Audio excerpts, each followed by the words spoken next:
2 buwan nga bago magsimula ang season ay pinagyayabang na nga po agad ni Ja Morant ang bagong starting lineup ng Memphis Grizzlies. Yan naman ang ating unang storya ngayon na sasamahan ko na rin ang balita at usap-usapan ngayong posible nga daw pong maalis at hindi makasama si AJ Edu sa Gilas Pilipinas at ang sinasabing bagong papalit kay Anthony Davis sa rotation ng Los Angeles Lakers kasunod ng pag-ayaw ni Christian Wood. Kaya mga idol, tara!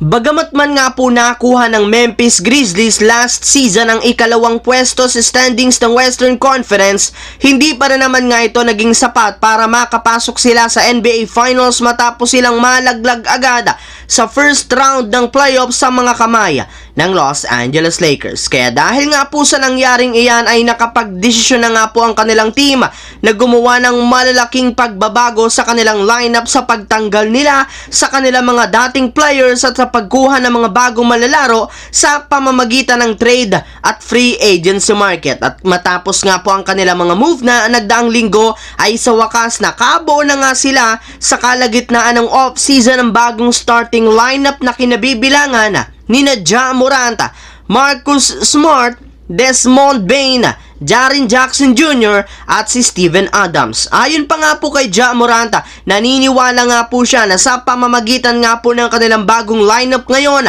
ay mas malayo na nga daw po ang kanilang mararating sa darating na season, especially pagdating ng playoffs. Pero syempre, bago pa man nga natin makitang magsama-sama ang nasabing starting lineup, maghihintay muna nga kayo ng matagal hanggang sa unang linggo ng Disyembre kung saan dito nga po inaasahang magtatapos ang suspensyon kay Ja Morant. Samantala, pumunta naman tayo sa ating pangalawang storya dito sa balitang posible nga pong maalis at hindi makasama si AJ Edu sa Gilas Pilipinas.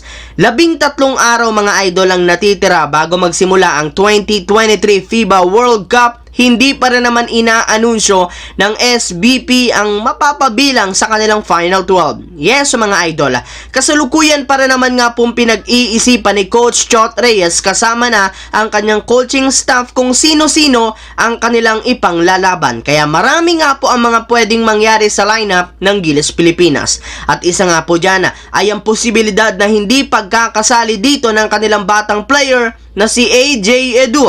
At kung sakali man nga po na mangyari ito, aminado nga po base sa interview ni AJ Edu na sobra siyang madidismaya. Maging ang ilang mga Pinoy fans ay nagsabi na rin na kapag hindi nga po isinali ni Coach Chot Reyes si AJ Edu sa Final 12 ng Gilas ay sigurado nga po na magagalit at mabatikusin na naman ito. Bali, napatunayan na rin naman nga nito sa kanilang sinalihang pocket tournament sa China na malaki ang may tutulong niya at may aambag sa Gilas, kaya kaya niya nga po itong makipagsabayan sa mga magagaling na players sa ibang bansa. Kaya deserve rin naman nga talaga ni AJ Edu na makakuha ng pwesto sa Final 12-man lineup ng ating national team. Habang lumiko naman tayo sa ating huling story dito sa sinasabing bagong papalit kay Anthony Davis sa rotation ng Lakers kasunod ng pag-ayaw sa kanila ni Christian Wood. Katulad nga po mga idol ng naibalita ni Jovan Boha ng The Athletic, mas gusto nga po ni Wood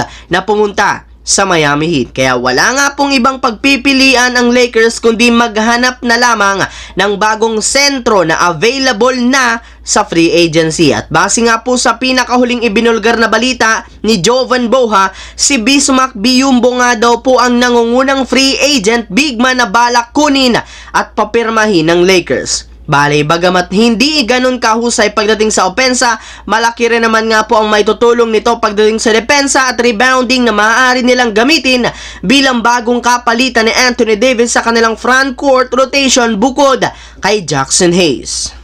Ang videong ito mga idol ay hatid sa inyo ng Aurora Game, isang play-to-earn mobile app na kung saan pwede kang kumita habang nag-e-enjoy ka. Maraming mga games dito mga idol gaya ng color game na alam kong siguradong mananalo kayo. Dragon versus Tiger na simple lang pipili ka lang kung Dragon ba o Tiger ang mananalo. Meron ding toss a coin na alam kong alam nyo na at marami pang iba. Sobrang dali lang mag-register gamit lang ang iyong mobile number number, hintayin ang verification code at gumawa ng password. Madali lang din mag-cash in at pag panalo, cash out agad gamit ang iyong GCash account. Kaya ano pang hinihintay nyo mga idol? Mag-download na at manalo. Nasa comment section ang link para makapagsimula na kayo. So yun lamang mga idol ang ating bagong video ngayong araw na ito. Once again, this is your J-Zone TV. Huwag kalimutang mag-like at syempre mag-subscribe.